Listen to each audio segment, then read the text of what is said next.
Hashem, today's daf yomi is Avodah Zarah Lamed Tes, Avodah Zarah 39. Today's daf we're going to start on the bottom of Lamed Ches Lamed Beis. On the bottom of Lamed Ches Lamed Beis, 38b, 3 lines from the bottom. The daf yomi for today is dedicated for Shemir for the Chayalim. That's all for the Shviyim and the Yeshua for Am Yisrael and Eitz Sarah. So it said in the Mishnah, it said that you're not allowed to eat those things that come from the idolaters, those things that they used to marinate in the wine. Because the concern is that it was yayin nesach, it was the wine of the idolaters, and that you can't eat. So Amar Chizkiah, and that's only those things which they typically do it. If they typically marinate those things in the wine, it's a problem. But if you know for sure that it's marinated in wine, and it's the wine of the idolaters, and asar fil ba'ana, then you can't even have benefit from it because it was wine used for idolatry. Gemara says, well, 1 second, so why is this different from the fish brine? Not the fish brine, the fish intestines. The shar rabbanan ba'ana, there the rabbis allow you to benefit from it, and there was typically marinated with wine. So the Gemara says, "Hasim lavure zuama." The reason why they poured the wine into the fish intestines was to get rid of the zuama of the dugim, like the some aspect of the fish that you didn't want. Either it was like something that was dangerous or some aspect of it that you're trying to get rid of. So the wine was getting destroyed. He was just knocking out the other thing. But when it comes to the kavashin, you're putting the wine in for its taste. So therefore it's prohibited. Rabbi Yochanan says, even if you know for sure that the wine was added to the marinade, it's permitted. Why is it different than the Morius? Rabbi Meir the Asr Ba'ana, that Rabbi Meir says you can't even have benefits. And Gemara says Hasam in the case of the Morius Yediyah Hasam Yediyah Mamasho. There you realize it's still there because you dip it in it, you eat the sauce, and so therefore the sauce is eaten. But here you don't eat the sauce with the vegetables. You're just using it for pickling it. And so therefore it's just being used as a preservative. And so therefore you're even allowed to eat it. So you're allowed to eat chopped up fish, and this fish, it doesn't have fish brine, and this fish brine that doesn't have this non-kosher fish in it. So the Gemara says, "My chilek," and then it says the chilek. It said in the Mishnah on Lamed. What did it say in the Mishnah on Lamed? Hey, on the base. What did it say? It said the chilek. What? You can't eat the fish brine that doesn't have this kabbalah swimming in it. The chilek. You can't eat the chilek. So what is this chilek that you're not allowed to eat? So the Gemara says, Zu sultanis. It's the sultanis. It's a type of fish called sultanis. It's a kosher fish. These are things that you're allowed.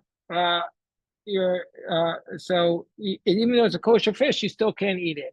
Why not? Why can't you eat it? Because there's another type of non-kosher fish that comes up with this fish. This is a big problem with the tuna. For many years, a lot of people have big problems with the OU tuna because they spread out the nets and they catch the tuna, but there's other small fishes that in the sea that are caught up with it, and they don't filter them out. Why do they not filter them out? Because it's too hard for the fishermen to get rid of all of them. So therefore, that's why some people say the OU fish the OU tuna is a problem. I don't know. They used to say, I don't know if they still say. They probably OU figured out how to fix that by now.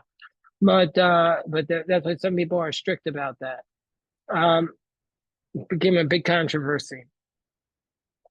I always ate the OU tuna. I figured the rabbis at the OU, they know what they're doing. They say it's kosher, it's kosher. So, so anyway. Let's say, what does the fish need in order to be kosher? Remember, Moshe, what does the fish need in order to be kosher? It needs fins and scales. If it has fins, every fish has fins. Every fish has scales, has fins, but it needs scales. So let's say let's say it has no scales when it comes out of the water. Meaning when you catch it, it's still a baby, it doesn't have the scales yet.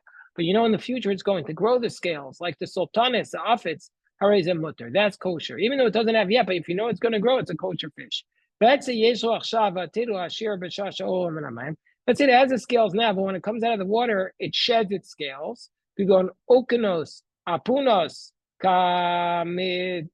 kamistipius, the stipius, the atunis, that's the tuna. I bet it's not a tuna fish. Mutter, it's permitted. Meaning, say, even if it has the fish now with the scales, it's going to get rid of it, it's permitted. That's how the Rambam paskin. Achros Rabbi Avodah Bekezari. So Rabbi Avodah made a decree in Kezaria. Kirbe dagim v'ubrim. The intestines of fish and their eggs, nikachan mikol adam. You can always buy them. Why? Chazkasa, and the assumption is einam ba'am imi pusa ba'aspamia, because we assume that the fish intestines and their fish eggs, caviars, they're coming from these kosher fish. Yada Amar Abaye said, Hi tzachanta de Bav Nahara Sharia. Abai said this tzachanta fish that comes from Bav Nahara is going to be kosher. The tzachanta fish, this that comes from the river called Bav is kosher. My time, what's the reason? Ilam mishum der redifi maya v'aydag tamei kim the way slay chut hashidra b'dochta der redifi maya l'matzikai. If you want to say because this fish it comes from a place where there's a very rapid river, and we have a principle that if the river is very rapid, a non-kosher fish can't last there. But we know that they do last there. You want to say because it's a salty water. The river Bav was actually a saltwater river. Shocking. I'm curious. I never heard of a saltwater river, but that's what they said. And this non-kosher fish, what? Dead Sea is not a river. It's non-kosher fish, given the way like Alfei. Since it has no scales, but you can't last in a place where there's salt water. But we know it does last. Well, maybe it's because the environment, the mud there doesn't allow non-kosher fish. So that's why you know that river is kosher fish. But but nowadays, because Shavchi, we know that river is fed by other rivers, by Nahar Goza and Nahar Gamda, Asiri. Nowadays, the situation has changed. We know it's fed by rivers that they do have non-kosher fish in it, so it's a big problem, so therefore you can't eat it. The Gemara has the assumption that every land creature has a parallel as a sea creature. So therefore they had some fish that was called the Chama Diyama, the donkey of the sea. Sorry, that's okay. But the Torah Diyama, but the ox of the sea, that's Asir. So just because it has a kosher name doesn't mean it's kosher. The animal that's not kosher on the dry land is actually kosher on the dry land, on the sea. The tar tame, and the kosher animal in the sea, the kosher animal on the dry land is not kosher in the sea. You want me to give you an example of that? You ever heard of a Jewfish? Jewfish? A Jewfish is not kosher. A Jewfish, you would think of all the fishes in the sea to be kosher, be a Jewfish. The Jewfish is not kosher. I'm trying to remember. I think they call it a Jewfish because it's got a big nose. But a Jewfish is not a kosher fish. Amravashi, Shefarnuna, the fish that's called the Shfarnuna is Shari, is allowed to eat. The Kadesh Nuna, the fish that's called Kadesh Nuna is also Simanech Kodesh Hashem. The Kodesh one is for Hashem, that you can't eat it. Igdami Kavar Nuna, some say the fish that's called the Kabar Nuna, service Simanech Kivrei Ovek. And Bekiva Ikol Ginza, Bekiva found it. The Jewfish not kosher. What? Why? It's offensive name. Yeah, I mean, probably maybe it was a fish that that they it didn't have a lot of meat, so they call it like a Jewfish. It's cheap or something. I don't know. Like it probably came about anti-Semitically. But the Kiva Ikol Ginzak, he came to a place called Ginzak. Aisul Kamea Nuna. They brought a fish in front of him. The have a Dame Chipusha was similar to a non-kosher fish called a Chipusha. So he wanted to know if it had scales or not. Chayfe B'dikui, put it in a basket. Chazabei Kalfi saw that the basket showed somehow that there were scales in it. V'shari allowed it. Ravashi Ikla with Tamdoraya. He came to Tamdoraya. Isol Kameh Ununa. They brought a fish in front of him. Davidami with Tzolofcha. And this fish was similar to a non-kosher fish that was called the Tzolofcha. He put it in the sunlight and he saw that it was starting to have the moles for the scales of the sharia allowed it. Ravashiko who asked her, he came to a place also Nuna Davidami Shafar Nuna. They brought in front of him a fish that was similar to a kosher fish called the Shafar Nuna. He covered it with a white basket and so there were scales sharia allowed it. Rabbi Chana Ikla, he came to a place like Akra da Agma. That was a place called Akra da Agma. Karibu Itzachan Nasa. They brought him to eat from the sultanas fish. Shamela Ugaver da Vakarle Bati. He heard someone who was calling it a Bati fish, which is not kosher. Amar me the Karle Bati. Oh, they're calling it a Bati fish. Shmamina Davar Tameis. I see it's not kosher. He didn't eat from it. With Zafra, and by the morning he looked at it. He said, "Oh, there's some non-kosher fish that was mixed in with it." And he says, God will not allow a spiritual mistake to fall upon a person who is a righteous person. So now it says the koret shachultis. If you have a little piece of a chiltis is a very sharp, spicy vegetable. So a piece of that you can't eat because it was, we'll see why. My time, and what's the reason? You cut it with a knife. And even though we know if something has been used in 24 hours, a utensil, then it doesn't make the item not kosher because it gives off bad taste, and that's permitted. Because you have the sharpness of the vegetable. Because you have the sharpness of the vegetable, then it makes this fat sweet.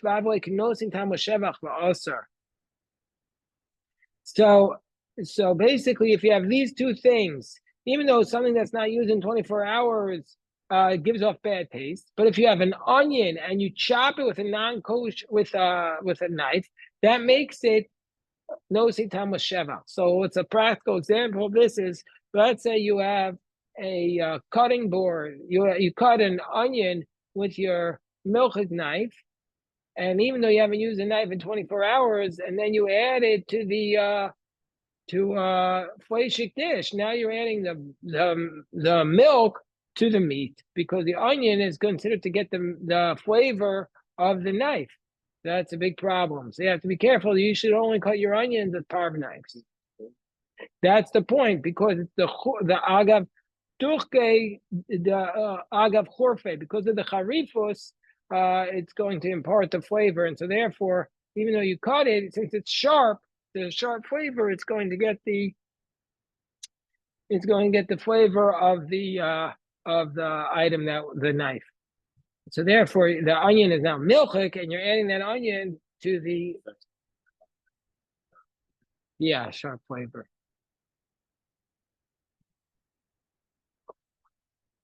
The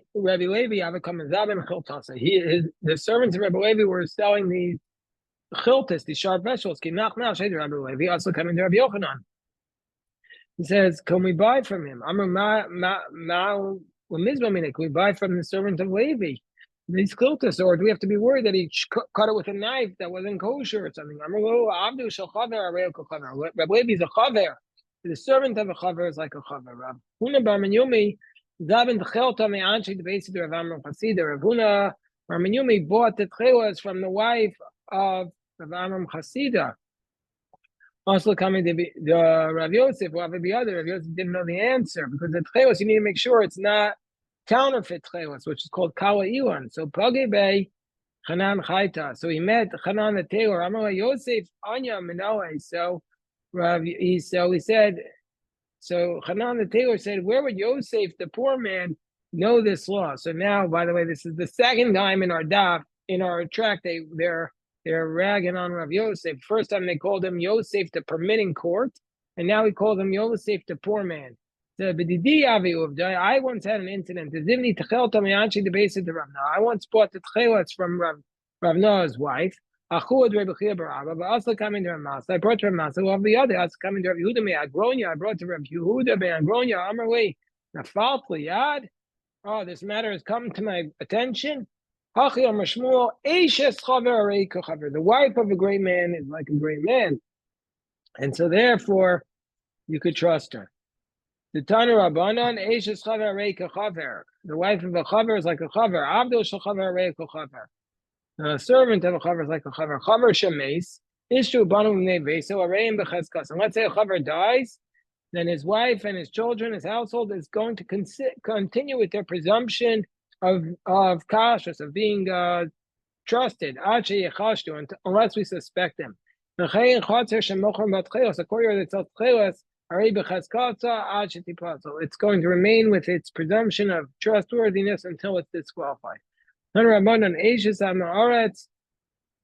say you have the wife of an Amaretz, the wife of an Amaretz, meaning the wife of someone who's not trusted, and then she became a widow or divorced, and she married a Chaver, or the daughter of an Amaretz who marries a Chaver, or a servant who is sold to a Chaver, they all need to formally accept upon themselves.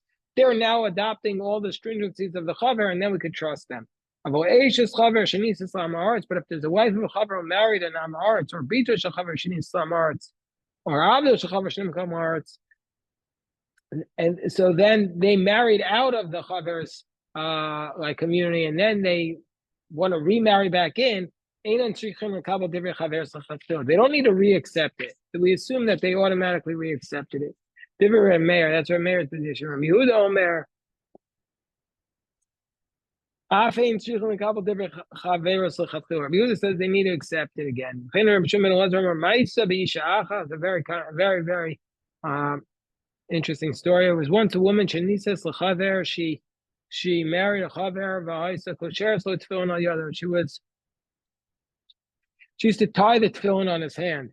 Some say that this is a reference to that she would help him tie the knot on the tefillin, which is a machokas and Tosfos, whether or not you're required to tie the tefillin every day. So some say she was actually tying it.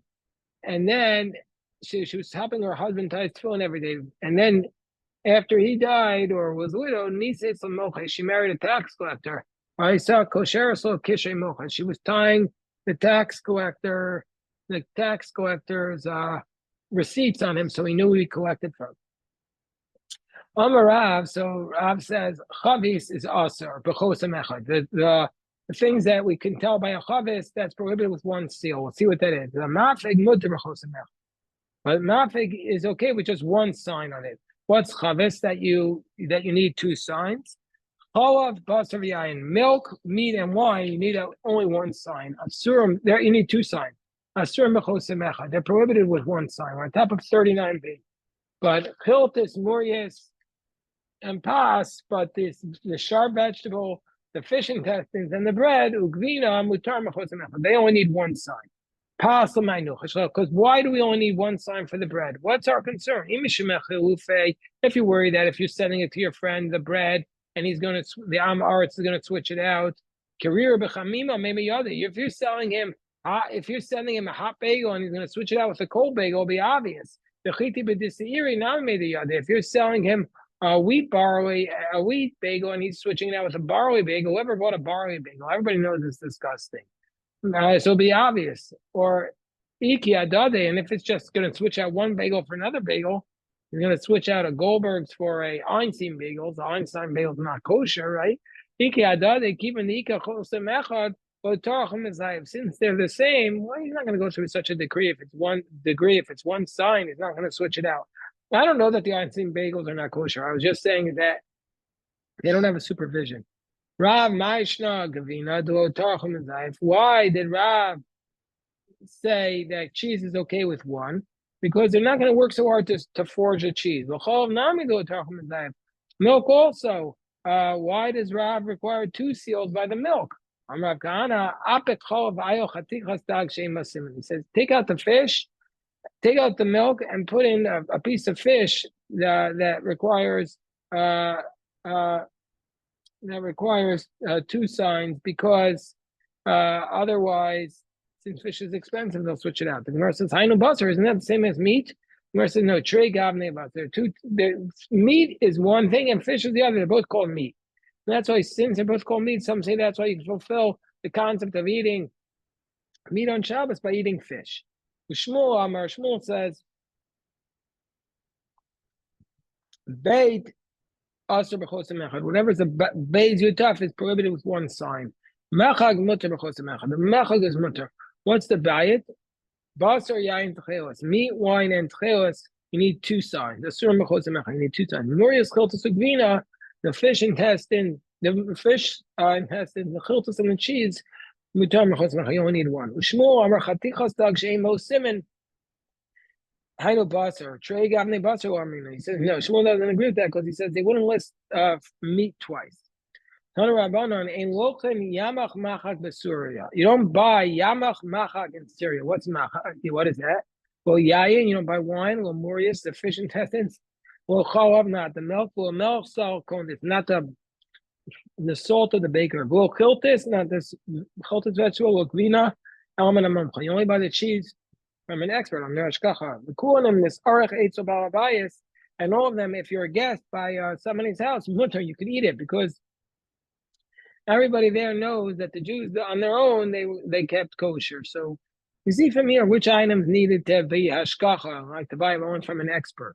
Messiah, the Rabbi Shubin Levi, this supports Rabbi Shubin Levi, the Amr Rabbi Shubin Levi, Shiger lo Balabayas Levi. So let's say a person's in Syria, and somebody who was like just like a regular guy sent him food, mutter, you could eat it. My time about bias will shove it because the people there, they assume that they ain't kosher food. He's sending him what he himself eats. Melech salkundis. We learned that you can't eat the salt of the salkundris. What's the salkundris? My melech salkundris. I'm Rabbi Yehuda Shmuel. Melech shakol salkundre romi ochanasa. This is the salt that all the bakers of Rome eat it.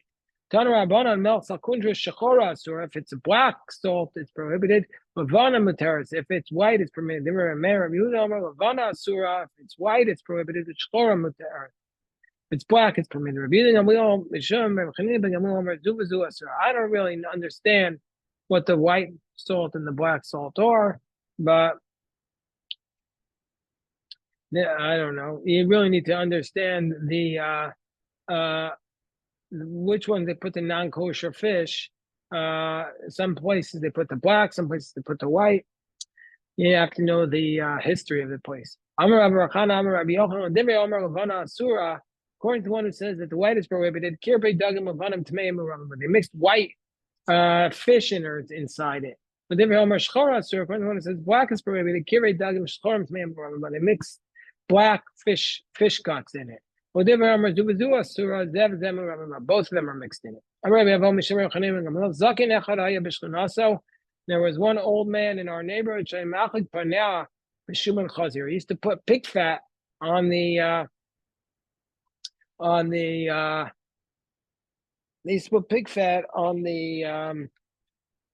salt, and so that's why you have to be careful. Aruch HaShulchan said, he says today, you have to be very careful about the milk.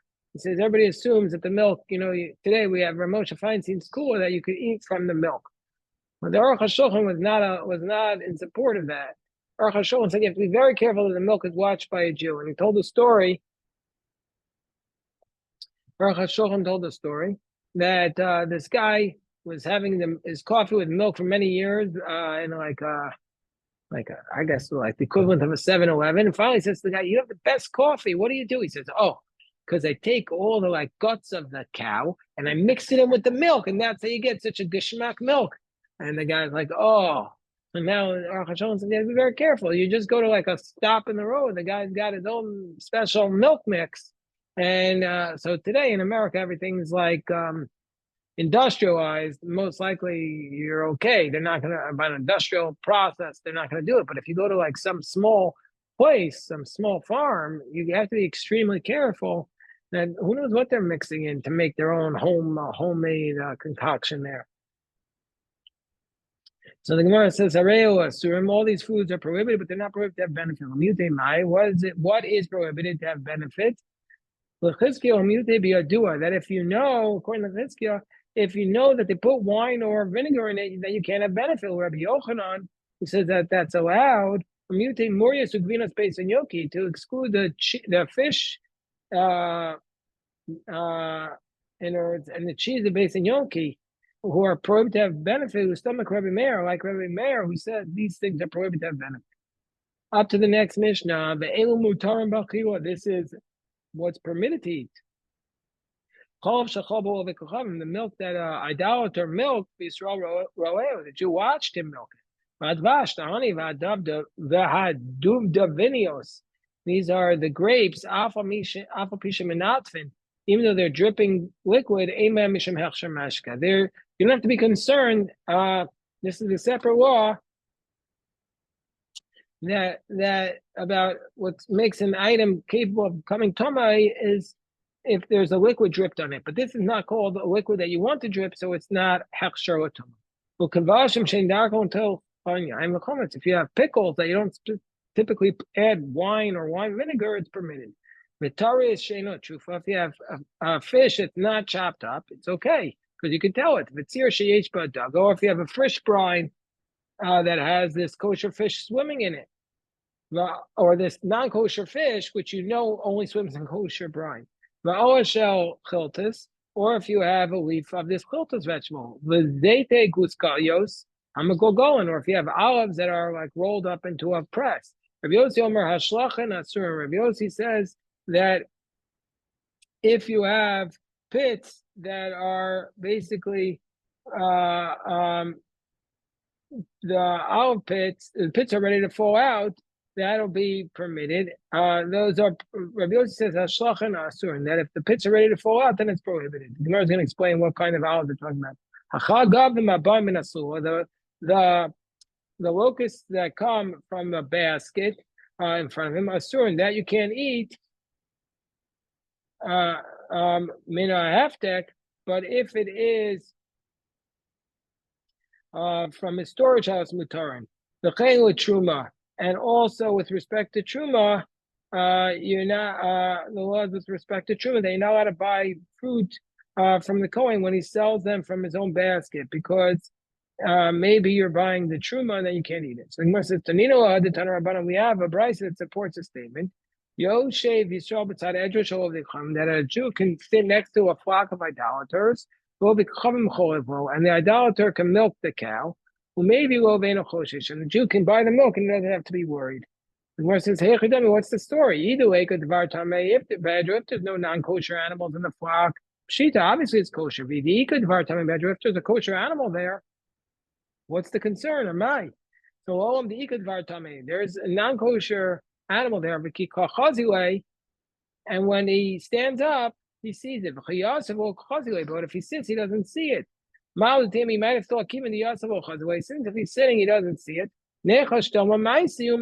Maybe he'll bring the camel milk and mix it in. Even the kichai, since if he'll stand up, he'll see it. The guy will be afraid, and that's a very important concept in kashrus. You don't have to be watching 24 hours straight if the guy will be afraid that you could walk in at any time. That's in certain areas, a certain level of watching that's permitted. As long as the guy is afraid, you'll come in. Vadvash and the honey, you're allowed to eat. Because what are you worried about? If you're worried he's going to mix in wine, Mr. Sorry, the wine would ruin it. If you're worried that it's going to be cooked by a Jew, but cooked by an idolater, the honey is eaten raw. And if you're worried about the taste from their pots, those stem of kamu, their pots are giving off a bad taste, so then it's okay. In all those cases, okay. All right, we'll stop here. Baruch Hashem, this is today's daf. We'll pick this up tomorrow to finish the chapter. Shkoyach, shkoyach. Thank you. Shavua tov. Shavua tov, Shavua tov.